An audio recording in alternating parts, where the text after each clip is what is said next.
Problem और moulding दोनों में अलग डिफरेंस है। फेदर प्रॉब्लम होने से ये झड़ना स्टार्ट हो जाता है और मोल्डिंग में भी ये झड़ता है। जब नए कलियाँ निकलती है तब उस समय हमें ध्यान रखना पड़ता है कि पैरोट इसको अपने मुंह से ना तोड़े, क्योंकि इनमें ब्लड होता है। जब ये मुंह लगाते हैं तो वो कलियाँ फट जाती हैं और पैरोट को एक टेस्ट मिल जाता है जो कि डिफरेंट टेस्ट होता है। इसी कारण वो बार बार अपना मुंह लगाता है और इसे तोड़ने लग जाता है। तो इसका सबसे सिंपल तरीका है, जहाँ भी फेदर प्रॉब्लम हुआ है वहाँ पे आप एलोवेरा का जेल लगा दें और खाने में इन्हें कैल्शियम और मिनरल ब्लॉक जरूर दे दें।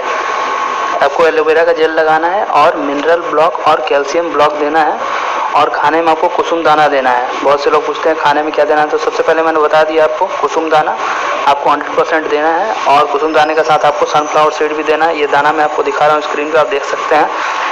इससे आपका पैरोट 100% ठीक हो जाएगा। एलोवेरा का जेल सबसे ज़्यादा किफ़ायती होता है। एलोवेरा जेल लगाएं, जहाँ भी पूरा भी अगर प्लग कर दिया तो भी उसके ऊपर आप एलोवेरा जेल लगाएं। रियल जो पेड़ से निकलता है तो वो वर्क करेगा, परचेज किया हुआ आप नहीं लगाएं। और खाने में इनको ऐसा चीज़ देना है जिसको ये थोड़ा सा चबाएं, जैसे भुट्टा हो गया, गन्ना हो गया, इस तरह का चीज़ देना है सीजन के हिसाब से, तो ये फेदर प्रॉब्लम ठीक हो जाएगा। साथ ही साथ माइट्स भी हो जाते हैं फेदर के अंदर, तो माइट्स के लिए आपको क्या करना है कि पानी में डेटॉल डाल के स्प्रे मारना है। और भी मैं इससे कारगर तरीका बता दूँ तो ये भी बहुत अच्छा वर्क करता है। पानी में डेटॉल डाल के बहुत हल्की मात्रा में डाल के 2 दिन गैप करके 2 दिन करके देना है आपको, ठीक है। डेटॉल डाल देंगे तो इससे भी आपका फेदर जो है उसके अंदर अगर माइट्स वगैरह हो गए तो वो भी हट जाएगा। और स्किन के ऊपर सबसे पहले ये करने के बाद ही अगर आप मेडिसिन लगाते हैं, यानी कि जो मैंने बताया एलोवेरा जेल लगाते हैं, तो वो क्लीन हो जाएगा। बहुत से बट देखिएगा कि पिंजरे को काटते रहते हैं, तो पिंजरे का अंदर आपको क्या करना है, नीम का इस तरह का लकड़ी लाना है, नीम का, और 2-3 लकड़ी डाल देना जिसको कि वो चबाते रहे। इससे भी फेदर प्रॉब्लम में सॉल्यूशन मिलेगा। और उसको नहाते हैं कभी भी तो हमेशा हल्दी का यूज करें। हल्दी अगर वो उसके नहलाने में टाइम अगर आप उस पर स्प्रे करते हैं तो ये बहुत ही अच्छा रहेगा। ये अगर आँख नाक मुँह कहीं भी चल जाता है तो कोई प्रॉब्लम भी नहीं होने वाला।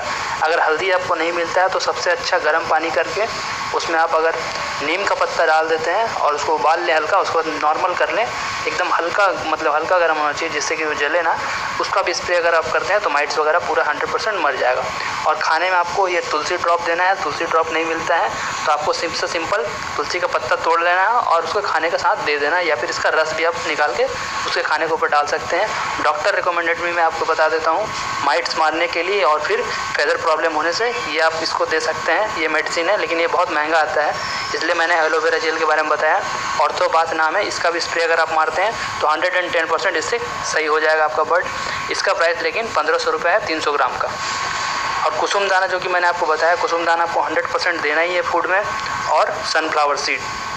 ये तो हो गया फेदर प्रॉब्लम आपका सॉल्व।